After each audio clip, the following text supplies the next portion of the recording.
Exodus 33, 1 through 23. Devotional Focus Verse. And the Lord spake unto Moses face to face, as a man speaketh unto his friend. Exodus 33:11. When I was 17 years old, some friends and I drove from the West Coast to our church's Midwest camp meeting in Edwardsville, Illinois.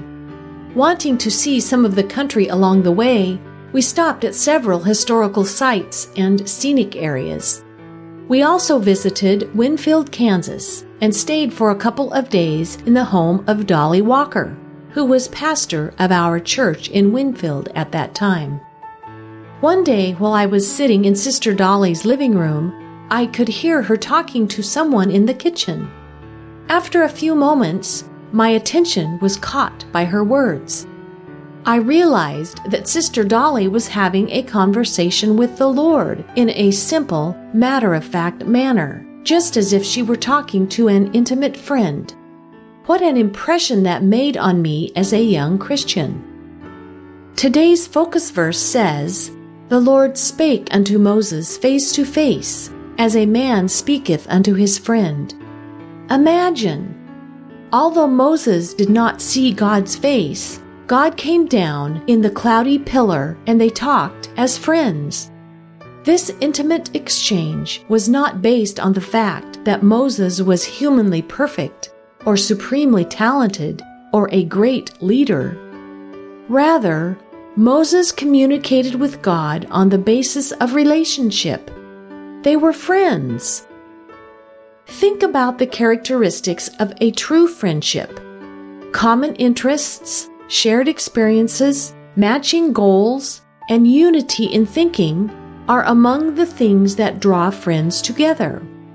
We expect understanding from our friends, along with support, trust, help in times of crisis, and comfort in times of sorrow.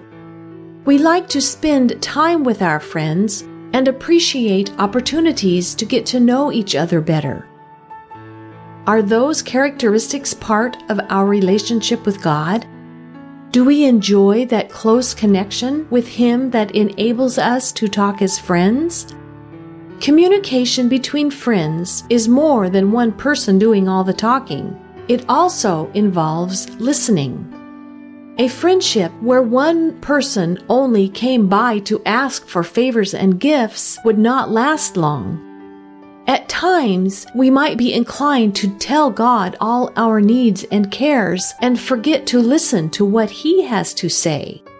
He does want us to talk to Him about our needs and cares, but He also wants us to offer Him our praises, express gratitude for His blessings, and make evident our interest in hearing from Him.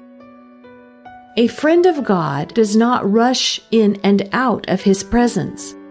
It takes time to communicate. Martin Luther once said that the busier he became, the more he needed time to pray. Perhaps when we look at our hectic schedules, we are tempted to compensate by cutting short our time with God. However, if we truly want to be God's friend, we will take time to build that relationship. Then our friendship with Him will take first place in our lives. Background information. Chapter 33 deals with Israel's repentance and reconciliation to God following their sin regarding the golden calf, and Moses' intercession on their behalf. Verses 1 through 6 relate how Israel mourned. Because of their disobedience, God had said He would not go with them into the promised land, though He indicated that He would send an angel to help them. See Exodus 32:34. When Moses told the Israelites God's words, they were deeply distressed. As a sign of their repentance and at God's instruction, they took off their ornaments. Verses 7 through 11 describe God's meeting with Moses in the sacred tent. Since the more permanent tabernacle was not yet built, the tabernacle of the congregation referenced in this passage was probably the tent where Moses had his headquarters.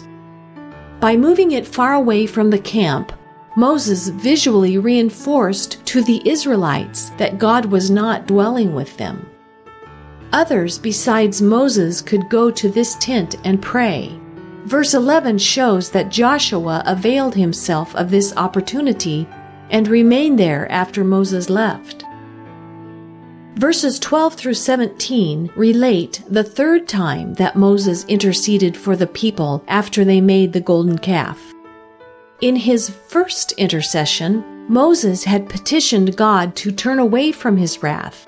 In the second, he had requested forgiveness and received the promise of an angel to accompany them. In his third intercession before God, Moses pled that he had no interest in moving forward without God's presence in its fullness. Moses' plea prevailed. God promised to answer Moses' prayer and go with the children of Israel and give them rest. Verses 18 through 23 record Moses' request to see God's glory. Perhaps he felt he needed to know more of what God was like in order to lead the often straying children of Israel. Whatever Moses' reason, he yearned for a fuller and more glorious disclosure of God himself. God granted his request, saying he would place Moses in a fissure of a rock and would cover him with his hand while he passed by, removing his hand so that Moses could see his back.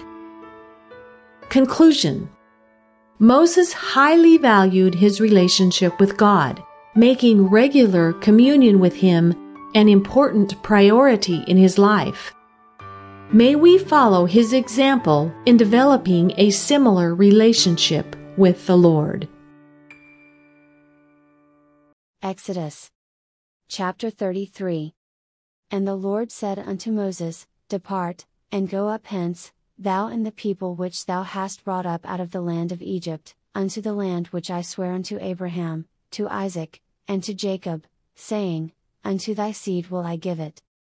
And I will send an angel before thee, and I will drive out the Canaanite, the Amorite, and the Hittite, and the Perizzite, the Hivite, and the Jebusite, unto a land flowing with milk and honey, for I will not go up in the midst of thee, for thou art a stiff-necked people, lest I consume thee in the way. And when the people heard these evil tidings, they mourned, and no man did put on him his ornaments. For the Lord had said unto Moses, Say unto the children of Israel, Ye are a stiff-necked people, I will come up into the midst of thee in a moment, and consume thee, therefore now put off thy ornaments from thee, that I may know what to do unto thee. And the children of Israel stripped themselves of their ornaments by the Mount Horeb. And Moses took the tabernacle, and pitched it without the camp, afar off from the camp, and called it the tabernacle of the congregation. And it came to pass, that every one which sought the Lord went out unto the tabernacle of the congregation, which was without the camp. And it came to pass, when Moses went out unto the tabernacle, that all the people rose up, and stood every man at his tent door, and looked after Moses, until he was gone into the tabernacle. And it came to pass, as Moses entered into the tabernacle, the cloudy pillar descended, and stood at the door of the tabernacle, and the Lord talked with Moses. And all the people saw the cloudy pillar stand at the tabernacle door, and all the people rose up and worshipped, every man in his tent door. And the Lord spake unto Moses face to face, as a man speaketh unto his friend. And he turned again into the camp, but his servant Joshua, the son of Nun, a young man, departed not out of the tabernacle. And Moses said unto the Lord, See, thou sayest unto me, Bring up this people, and thou hast not let me know whom thou wilt send with me. Yet thou hast said, I know thee by name, and thou hast also found grace in my sight. Now therefore, I pray thee, if I have found grace in thy sight, show me now thy way, that I may know thee, that I may find grace in thy sight, and consider that this nation is thy people. And he said, My presence shall go with thee, and I will give thee rest. And he said unto him, If thy presence go not with me, carry us not up hence. For wherein shall it be known here that I and thy people have found grace in thy sight? Is it not in that thou goest with us? So shall we be separated, I and thy people, from all the people that are upon the face of the earth. And the Lord said unto Moses, I will do this thing also that thou hast spoken, for thou hast found grace in my sight, and I know thee by name. And he said, I beseech thee, show me thy glory.